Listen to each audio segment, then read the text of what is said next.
Hi, this is my review on the Curtis portable analog TV and radio FM and AM. This is black and white TV, and you can pick up any stations right now.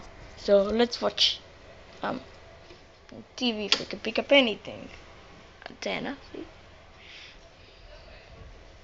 No, nothing. You can pick up nothing. Stripes and the screen, the black stripes. Then just from my phone. Then I don't know which screen. Let's start. Let's go on the radio. This is radio FM. This is radio AM.